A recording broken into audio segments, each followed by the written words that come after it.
Pokiaľ sú zuby a ďasná zdravé, tak nie neboli, ale pokiaľ máte zapálené ďasná, tak chvíľkami môžete pociťovať zvýšenú citlivosť, ale nie je to nič, čo by sa nedalo zvládnuť. Nie, práve naopak. Krvácanie je znak zápalu a prítomnosti baktérií. Práve naopak treba čistiť ešte viac, treba vydržať a zápal zmizne. Áno, stačí 2-krát denne manuálnou kefkou a 1-krát denne medzizubnými pomôckami.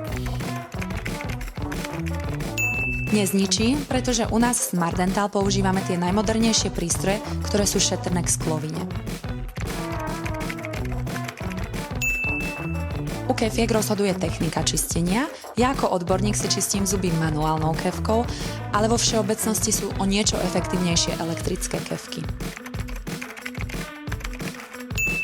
Ak je ústup spôsobený zápalom, dá sa zastaviť, a to práve dentálnou hygienou a správnym čistením. V niektorých prípadoch je možno aj chirurgické riešenie prekrytím koreňa, ale to je už potrebné riešiť s vašim stomatológom.